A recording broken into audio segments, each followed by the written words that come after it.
네, 안녕하십니까. 철골 구조 설계를 강의하는 건축 인테리어과 김도현 교수입니다. 오늘은 두 번째 강의이고요. 건축 일반 구조 리뷰를 해보도록 하겠습니다. 그래서 먼저 첫 번째 시간에는 철골 구조가 어떤 건지 여러분이 일반 구조에서 배웠던 내용을 토대로 살펴보도록 하겠습니다. 따라서 이번 시간 주는 여러분들이 1학년 1학기 때 일반 구조학을, 건축 일반 구조학을 배우셨어요. 그때 교재를 보시면은 철골 파트를 같이 한번 보시면은 많이 도움이 될 것 같습니다. 제가 왜 갑자기 철골 수업 때 아이언맨을 보여드리는지 이유를 한번 생각해 보셨나요? 네. 저희가 사용하는 철골 구조는 쇠로 만들었다는 건 다 아실 거예요. 근데 이 쇠의 종류에는 상당히 여러 가지 종류가 있습니다. 여러분들을 철하면 아이언을 많이 생각을 하는데, 저희가 사용하는 철은 아이언이 아니라 스틸입니다, 스틸. 그래서 이거를 말씀드리려고 제 동영상을 보여드린 겁니다. 아이언이 아닙니다. 저희가 사용하는 건축에서 구조로 사용하는 철의 이름은 스틸입니다, 스틸. 스틸이라는 거 꼭 기억해 주시기 바래요. 네. 그래서 재료에 따르면은 탄소 함유량에 따라서 여러 가지로 나눌 수가 있는데 우리가 사용하고 있는 구조에서 사용하는 철은요, 바로 요겁니다. 네. 이 강이요. 이 강 중에서 0.12에서 0.2%가 들어가는 거 저희가 연강이라고 해요. 연강. 저희가 예전에 제가 재료 실험 그 철골 실험체 끊어지는 거 보여드렸죠. 상당히 많이 늘어나잖아요. 네. 그래서 연강, 부드럽다. 영어로 마일드 스틸입니다. 사실은요. 네, 그래서 철이 부드럽다는 좀 안 맞긴 하지만은 그 정도로 잘 늘어나는 철이다. 그래서 이거를 저희 건축 구조용으로 사용을 합니다. 여러분 국가 기관 산업으로 예전에 철강 산업이었어요. 철강. 그래서 이 철강은 이렇게 철강이었습니다. 아이언과 스틸을 묶어서 얘기한 게 철강 산업입니다. 그래서 여러분 뭐라고요? 우리가 사용하는 거는 아이언이 아니라 스틸이라는 거 잊지 마시기 바랍니다. 2주차의 첫 번째 시간을 시작하면서 지난 시간에 했던 내용을 한번 같이 살펴보도록 하겠습니다. 지난주는 첫 번째 주였고요. 그래서 오리엔테이션을 해서 철골 구조 설계와 다른 전공 교과목의 연관성을 한번 같이 봤었고요. 교과목의 개요, 그 다음에 여러분들이 꼭 이 교과목을 통해서 알았으면 하는 학습자 목표를 제가 설정을 했습니다. 그 다음에 강의 계획서를 말씀드렸고, 평가 계획도 제가 소개를 했습니다. 그리고 철골 구조 설계와 기사의 연관성을 했고, 교과목 자가진단 설문은 대면 수업 때 하기로 얘기를 했었습니다. 자, 그래서 오늘은 철골 구조 설계가 어떤 건지, 그리고 그 중에서 저희가 요번 학기에 철골에 좀 자세히 볼 게 볼트 접합부입니다. 그래서 특히 고력 볼트 접합부가 어떤 차이가 있는지, 특성이 있는지 한번 살펴보고요. 그렇게 볼트 접합이 이루어진 철골 접합부는 어떤 식으로 구성이 되어 있는지, 어떤 게 있는지 한번 살펴보도록 하겠습니다. 이게 책에 줄 좀 쳐주시고요. 그래서 두 번째 문단에 철골 구조란 건물의 주요 구조부인 기둥보, 계단, 지붕, 바닥 등의 골조에 현강 및 강관을 이용하여서 리벳 접합, 볼트 접합, 용접 접합 등의 접합 방식으로 조립하거나 단일 현강으로 구조물을 구성하는 것. 이게 철골 구조의 정의입니다. 자, 여기서 여러분들 단어를 한번 찾아볼게요. 철골 구조란 주요 구조부. 이게 주요 구조부겠죠. 네. 주요 구조부에 뭘 사용한다? 현강을 사용하는 거예요. 강관도 이게 포함되어 있겠죠. 철골 구조는 주요 구조부를 현강을 이용을 해서 사용을 해서 뭘 한다고요? 접합을 하는 거예요. 조립을 하는 겁니다. 이게 철골 구조입니다. 단어가 나오죠.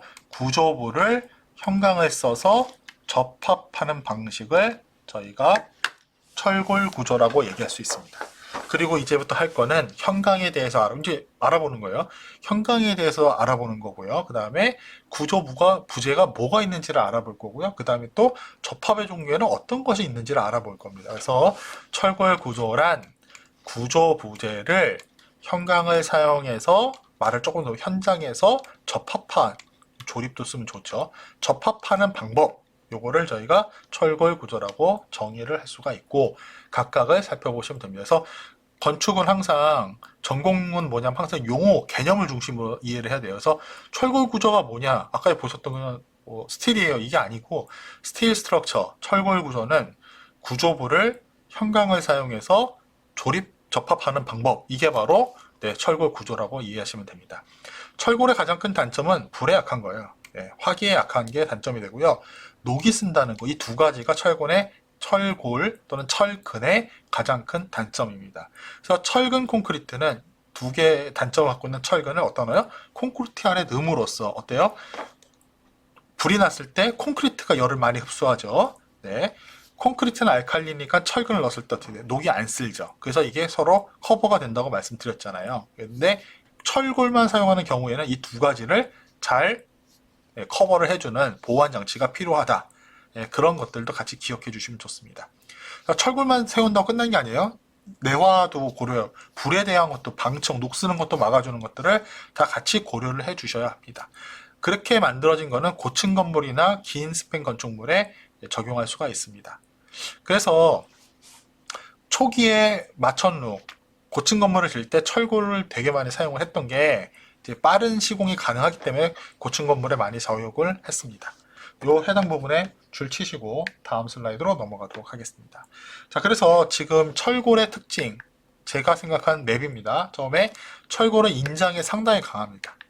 두 번째요, 공장에서 만들어 온다는 거죠. 현장에서 만들지 않습니다. 공장 제작이라는 거. 그 다음에 만들어진 거를 현장에 가져온다는 거. 녹이 쓸기 쉬운 단점이 있죠. 불에 약하다는 요거의 단점이 있습니다. 그래서 철골은 인장이 강해요. 그럼 뭐가 생각나죠? 콘크리트는 압축만 강하죠. 자, 공장에서 제작해요. 철근 콘크리트는 현장에서 만들죠. 공장 제작의 현장 조립이죠. 철골은. 근데 철근은 현장 조립의 현장 타설입니다. 현장 제작이에요. 공장 제작이 아니라는 거죠. 그 다음에 녹슬기 쉽고 화재 약하다는 이런 단점이 철골이 가지고 있다는 거 같이 묶어서 기억해 주시기 바랍니다. 그래서 이게 바로 철골에서 키워드라고 제가 생각하는 단어 중에 하나입니다. 그래서 여러분도 각각의 용어를 또는 정의를 생각할 때 중요한 것들에 대해서 따로 이렇게 정리를 해주시면은 여러분 기억에 좀 오래 남지 않을까 싶습니다. 그래서 여러분 책 103페이지에 있는 내용을 제가 쓴 거예요. 철골 구조란 뜻이죠. 철골 구조란 건물의 주요 구조부죠. 구조부를 현강을 사용해서 접합을 하는 거예요. 이게 철골 구조의 뜻입니다. 그래서 먼저 철골이 어떤 재료라는 걸 설명을 합니다. 그 과정에 현강이 설명이 될 거고요. 그 다음에 접합의 종류가 리벳, 볼트, 용접 접합이 있습니다. 그래서 이게 접합 방법이 있습니다. 그 다음에 주요 구조부가 거꾸로 설명이 되어 있습니다. 그래서 5장의 철골 구조의 소절이 1, 2장이 현강, 기본 특성, 접합, 부재, 요 순서로 갑니다. 그래서 정의에 대해 정확히 설명을 하고 있다는 것도 같이 기억해 주시기 바랍니다. 그래서 늘어나는 거가 되게 의외로 취약하다는 게 저희가 옛날에 사용했던 이 스틸이 철이 아이언의 특성이 인정이 좀 생각보다 약하다는 게 특징이 되고요. 반대로 스틸의 경우에는 인장이나 압축이나 상당히 잘 버틴다는 게 특징입니다. 물리적인 특성이 저희가 인장, 압축 모두 다 크다. 이런 재료를 저희가 철근 콘크리트의 철근과 철골 구조의 철골에 사용을 하고 있습니다. 이 처음에 이제 이 철이 사용된 건물의 대표적인 게 에펠타워입니다. 에펠타워 철을 사용을 했고요. 퐁피투 센터도 주철, 캐스트아이론을 사용을 했습니다. 렌조 피아노라는 건축가가 설계한 거고요. 퐁피투 센터, 이게 프랑스에 있는 건물인데요. 전시 공간이고 여기 같은 경우에는 이 모든 설비가 다 바깥에 있습니다. 저 뒤에 있는 여기 파란색 보이시죠? 이게 뭐 관련된 설비 시설이 저 반대편에 있고요. 설비는 두 가지인데 사람을 나르는 거랑 뭐 기체나 액체 이런 걸 나르는 거 있는데 사람 이동은 바깥에 이렇게 무빙 워크식으로 이렇게 에스컬레이터가 이렇게 되어 있습니다. 바깥에. 내부는 순수하게 전시 공간으로 사용이 되고 있습니다. 이 퐁피투 센터가 있고요.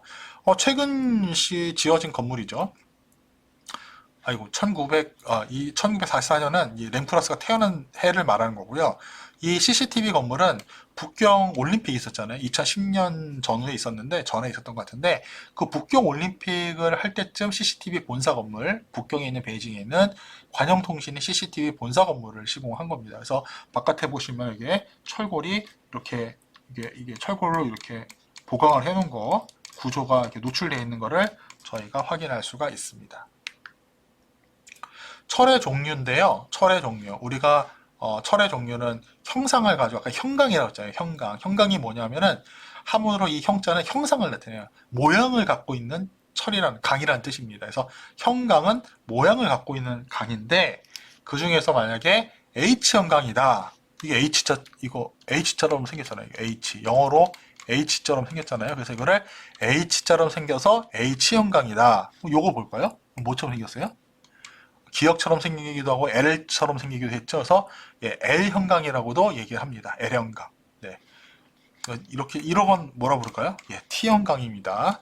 이거는 H형강이죠. 이거는 뭘까요? 예, 디귿형강이라고 저희가 얘기합니다. 그래서 어떤 글자 형태를 닮아서 그 형상을 닮아서 형강이다. 이렇게 기억하시기 바라고요. 저희가 구조, 건물의 뼈대, 철골은 이 골자가 무슨 골자일까요? 예, 뼈골자입니다. 철을 이용해서 건물의 뼈대를 세우겠다는 게 철골이거든요. 그래서 이 철골 구조의 뼈대를 생각하는 구조에는 대부분 다 H형강을 사용을 합니다. 왜 H형강을 사용하는지에 대해서는 나중에 한번 설명드릴 일이 있겠지만은 현재는 그렇게 기억하시면 됩니다. 여러분들 건물을 길 다니시다 보면은 콘크리트 건물은 아닌데 빨간색의 막대로, 쇠 막대로 이렇게 건물을 이렇게 조립하는 거를 구경하실 수가 있는데, 그때 사용되는 그 빨간 막대의 형상을 잘 보시면 이게 다 거의 다가 H형강입니다. H형강. 그거 특징이고요.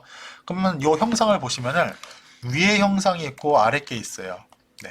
근데 이 두 개의 차이점은 뭐냐면 만들어지는 방법이 다릅니다. 첫 번째 거, 위에 있는 거, 이거는 네, 여기서 만듭니다.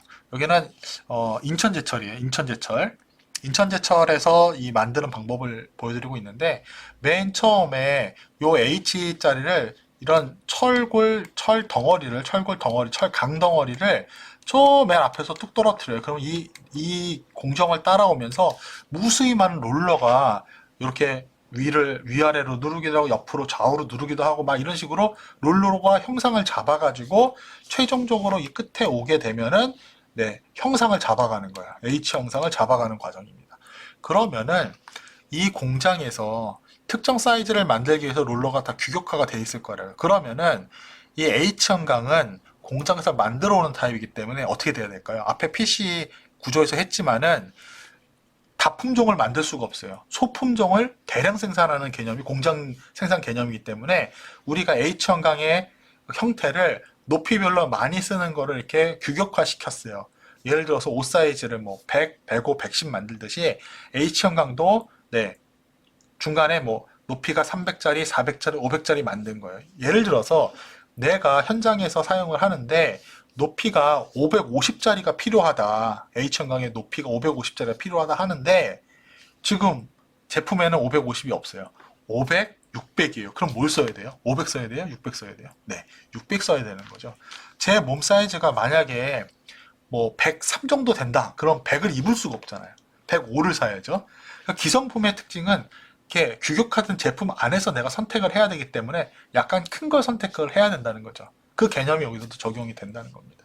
그래서 지금 보시는 바와 같이 H형광은 여기에 요 H형광은 이런 공정에서 하고요. 지금 이 쇠가 아주 안 식었죠. 빨갛죠. 그래서 뜨거운 상태에서 철골을 만들어서 이거를 열간 아변이라고 합니다.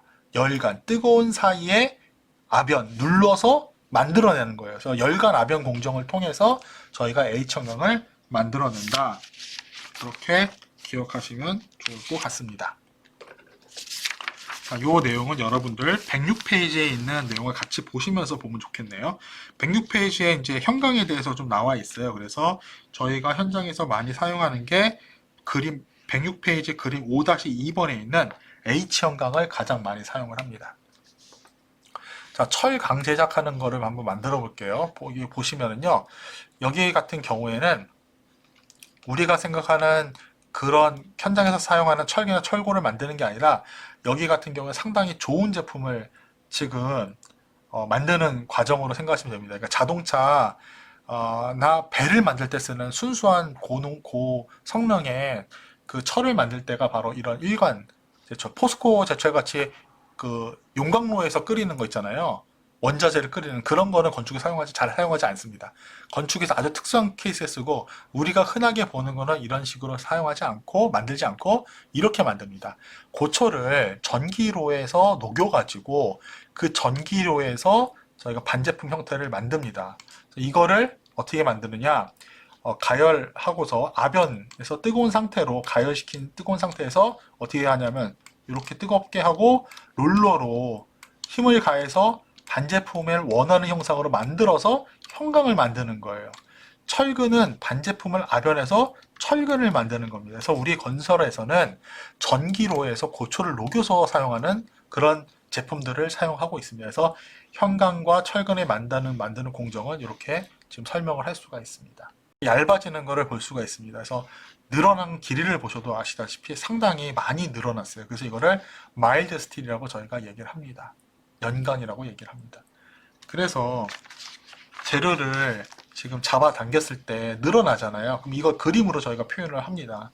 표현하는데 어떻게 표현하느냐? 여러분 책 104페이지를 보시면요. 그림 5-1이 나와 있습니다. 이게 상당히 중요한 그림입니다. 5-1은요. 인자응력과 변형의 상관관계입니다. 그러니까 잡아당겼을 때 어떻게 늘어나는지에 대한 그림을 좀 보여주고 있는 거예요. 그래서 이 그림이 재료의 가장 중요한 성질을 나타내는 그림입니다. 그런데 안타깝게도 여러분 책에 나와 있는 그림은 약간 좀 잘못된 그림이에요. 그래서 제가 요 다음 슬라이드를 보여드릴 테니까 그거를 여러분 104페이지 부근에 다시 한번 옮겨서 그려주시기 바랍니다. 철이 신기한 게 뭐냐면은 일정 시간까지는 그림 보면서 말씀드릴게요. 철이 신기한 게 스타트를 여기서 하잖아요. 여기서 스타트를 여기서도 변형이고요. 이게 힘입니다. 힘으로 보시면 되고요. 그래서 처음에 잡아당기면 어떻게 되냐면 용수철 생각하세요. 잡아당겼다가 쭉 잡아당겼다가 놔요. 그럼 어떻게 될까요? 다시 원래대로 돌아가요. 용수철은 제자리로 돌아갑니다. 다시 더 느렸다가 놔요. 그럼 다시 원래대로 돌아갑니다. 하지만 여러분이 힘을 빡 줘버리면은 팍 주면은 놔도 어떻게 될까요? 원래 0으로 돌아가지 않고 이만큼 그냥 늘어져 있는 상태로 남습니다. 그게 이제 이 철골의 재료의 특성이에요. 일정 점까지는 원래 잡아당겼다 놓으면 원래대로 돌아가는 성질을 가져요. 그러다가 그게 끝나서 어떤 점을 지나게 되면은 힘을 제거해도 빼도 변형이 남아있는 그러한 특성이 남는다는 거죠. 그 다음에 방금 전에 잡아당겼다 놓고 원래대로 돌아가고 이게 비례한계라는 점까지 가능합니다. 그리고 여기에 보시면은 탄성이라는 게 그 개념입니다. 힘을 줬다가 빼면 원래대로 돌아가면 탄성이고요. 원래 힘을 줬다가 뺐는데 안 돌아가면 탄성이 아니라 소송이라고 합니다. 그래서 아까 전에 넘어가서 늘어난 길이가 발생했다. 이걸 저희가 소송 영역이라고 얘기를 합니다. 이거는 탄성 영역이라고 얘기를 하고요. 소송이라고 얘기를 합니다. 그 다음에 소송의 특징이 뭐냐면 그러니까 힘을 증가를 시키지 않아도 그냥 계속 잡고만 있어도 계속 늘어난다는 거예요. 쭉 늘어나요. 그러다가 어느 늘어나는 지점을 지나기 시작하면 다시 더 힘을 받아요. 힘을 더 줘야지 늘어나기 시작합니다. 그러다가 쭉 늘다가 어느 순간에 최대점을 딱 찍고서 힘이 뚝 떨어집니다. 얇아지면서 이제 끊어지기 시작하는 거예요. 그러다가 이제 재료가 파단해 갑니다. 그래서 지금 보시다시피 직선으로 올라가고 다시 평평하게 소송 구간을 지난 다음에 다시 힘을 받기 시작하다가 최고점을 찍고 내려가는 거. 이게 철골이나 철근의 재료 특성입니다. 이게 되게 중요한 그림이거든요. 그래서 여기 나온 용어들도 여러분들 같이 한번 살펴봐 주시기 바랍니다. 그래서 철골에서는 이 두 가지 점이 중요합니다. 하나는 뭐냐면은 힘이 탄성에서 소성으로 넘어가는 이 분기점에 해당하는 이 포인트, 이거를 항복 강도라고 저희가 얘기합니다. 항복하는 거죠. 기브업 하는 거죠. 그래서 항복 강도가 있고요. 이 그림상에서 최대값을 저희가 인정 강도라고 저희가 표기를 합니다. 그래서 여러분 책에 보시면은 105페이지를 보시면은 표 5-1번에 강제 규격이 쭉 나와 있습니다. 거기서 뭐 SS400이라든지 SM490 이런 식의 표기가 나오는데 항복 강도가 SS400은 여기가 요 포인트가 235고 여기 포인트 값이 400메가파스칼이라는 의미를 갖습니다. 여기에 이 메가파스칼의 단위는 지금 여러분들이 이해하시기 어려워요. 나중에 2학기 때 한번 설명할 기회가 있으니까 그때 이해하시기 바랍니다. 자, 그래서 일단 SS400이라는 게 있고 SM490이라는 재료가 있는데 이게 최근에 표기법이 바뀌었어요. 그래서 이건 나중에 제가 기회 되면 따로 설명을 드리고요. SS400의 이 SS는 뭐냐? 예, 스틸 스트럭처럴입니다. 이건 여러분 책에 105페이지에 나와 있는 얘기입니다. 이거는 일반 구조용 강제입니다. 건축 구조에 일반적으로 사용하는 강제예요. 구조용 강제를 얘기합니다. 그러면 SM이 있습니다. SM. 이거는 스틸 마린입니다. 마린이 뭐죠? 예, 해양이라는 뜻입니다. 해양. 자, 뭐냐면 바다에 사용하는 철은 뭐죠? 조선 배예요. 배에 사용하는 철은 다 용접으로 가기 때문에 용접 성능이 조금 더 좋은 철을 저희가 SM이라고 합니다. 그래서 SS, SM의 의미는 요렇다. 이건 나중에 기사 시험 보실 때 다시 한번 살펴보셔야 되는 내용 중에 하나고 이 그림은 상당히 중요한 그림이라는 거 다시 한번 말씀드리도록 하겠습니다. 그래서 제가 여러분들 선배들이 그린 그림 중에 하나인데 이게 철골 구조죠. 이게 이렇게 생긴 게 철골 구조입니다. 건물에 이렇게 뼈대만 세워져 있죠. 뼈대만 이렇게 막 서 있고 여기 뭐 아직 볼트가 조립이 되어 있습니다. 조립이 되어 있고요. 그래서 요걸 한번 같이 보면은 이런 식으로 철골과 철골을 현장에서 조립을 하죠. 볼트로 조립하는 걸 알 수가 있고요. 이 B 파트가 이쪽 접합부 파트죠. 그래서 기둥과 위의 기둥과 아래 기둥도 볼트로 연결되어 있고 여기 보하고 이쪽 보도 볼트로 연결되어 있습니다. 그래서 이거를 저희가 볼트 접합이고 이런 구조물을 철골 구조라고 저희가 이야기를 하고 있습니다. 여러분 책에 나와 있지는 않고요. 여러분 책에는 없는데 이거 한번 같이 한번 살펴보도록 하겠습니다. 철의 종류에 지금 저희가 H형광이 제일 사실 중요합니다. H형광이 제일 중요하고 H형광을 부르는 명칭은 지금 이런 식으로 읽어요. 근데 이거는 현대제철에서 이게 나와 있는 매뉴얼이기 때문에 여러분 뭐 굳이 뭐 H가 뭐 외울 필요는 없습니다. 샘플로 하나만 읽어볼게요. 예를 들어서 읽기 편한 게 여기 있네요. 여기 읽기 편하겠다. 이거 한번 읽어볼게요. 제가 이 H형광의 사이즈는 H 400, 200, 8에 13입니다. 이 의미는 뭐냐? 여기서부터 여기 전체 높이가 얼마냐? 400입니다. 플랜지 끝단에서 아래 플랜지 끝단까지 얘기해요. 자, 그 다음에 바닥의 폭이 얼마냐? 200이라는 뜻입니다. 자, 그리고 이 T1이 뭐냐면은 저희가 여기를 요 위아래 두 장을 뭐라 부르냐? 나중에 써드려야 되는데 뭐 써볼게요. 위아래 두 판을 저희가 뭐라 부르냐면요. 플랜지라고 부릅니다. 플랜지. 용어입니다. 이건 아셔야 돼요. 플랜지. 영어로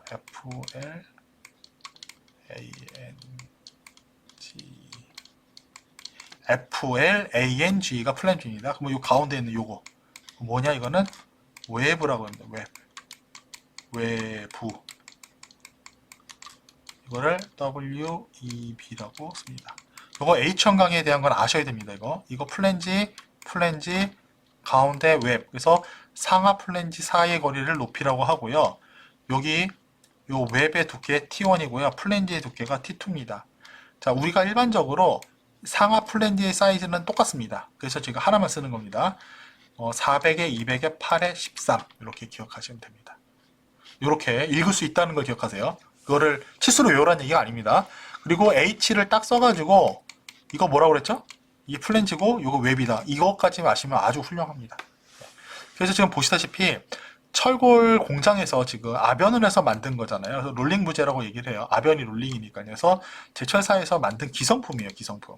그런데 여러분 내가 만약 공장을 짓는데 공장에 사용하는 철골의 종류가 상당히 다양해요. 다양하지 않은데 매뉴얼에는 없는데 제가 필요한 거 뭐 10,000개를 제가 똑같은 거 써야 된다. 그러면은 한 치수 약간 큰 거를 입으면 부재 초과량이 많이 크잖아요. 경제성이 떨어지기 때문에 만약에 내 현장에서 철골을 사용하는데 기성품보다는 내가 공장에서 만들어내는 게 훨씬 더 좋다 하는 경우에는 만들어 쓸 수도 있어요. 그것을 빌트업 부재라고 합니다. 빌트업 부재라고 얘기합니다. 그래서 여러분 책에 108페이지를 보시면은 형광이 상당히 자세히 나와 있습니다. 그래서 3번에 형광에 제목에 줄을 치세요. 섹션 스틸, 쉐입 스틸이라고 하죠. 그걸 줄 치시고 그 중에 특히 동그라미 5번에 H형광은 다 줄 치시기 바랍니다. 주로 철골의 주요 구조 부재에 사용되며 플랜지, 뭔지 알겠죠? H형광의 위아래에 있는 게 플랜지입니다. 플랜지가 플랜지가 뭐라고 되어 있죠? I 형광에 비해서 작다? 네, 그렇게 되어 있고요. 이건 아니고요. 주로 철골 부재, 주요 구조 부재에 사용하며 폭에 비해 높이가 높은 것은 보로 사용되고 종횡, 가로, 세로 길이가 동일한 것은 기둥에 사용한다라고 얘기를 되어 있습니다. 요거는 나중에 한번 설명을 또 드리겠습니다. 그래서 H형광이 가장 많이 사용한다. 그리고 옆에다가 5번 옆에다가 이렇게 그리시면 되겠죠. 이렇게 그려가지고 이거 뭐라고요? 플랜지, 요거 뭐죠? 웹 이렇게 써주시기 바랍니다. 이렇게 읽을 수 있다. 이렇게 테이블화 돼 있어요. 그래서 여러분 많이 쓰는 건 이렇게 표준화 돼 있으니까 네, 이런 걸 사용을 하면 됩니다. 나중에 이게 있고요. 그래서 강제의 종류에 플레이트 판으로 파는 것도 있고요. 우리가 가장 사용하는 게 형광입니다. 경량 형광이 있는데요. 경량 형광은 단면의 크기가 얇게 만든 거예요. 얇게 만든 거지 똑같은 철인데 가벼운 건 아니에요. 얇게 만들어서 무게가 적다는 걸 얘기하지 재료가 가볍다는 얘기는 아닙니다. 2주차 1차식 강의 확인 과제 말씀드리겠습니다. 2주차 1차식 강의에 대한 학습자가 생각한 핵심 개념 1개와 핵심 용어 3개를 찾아서 정리하시기 바랍니다.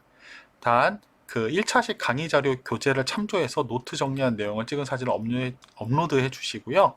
예, 손글씨로 부탁드리겠습니다. 그리고 2주차 내 9월 10일에서 16일이죠. 과제 제출이 없으면 출석으로 인정되지 않는다는 점도 참고하시기 바랍니다. 예, 이상으로 2주차 1차식 강의를 마치도록 하겠습니다.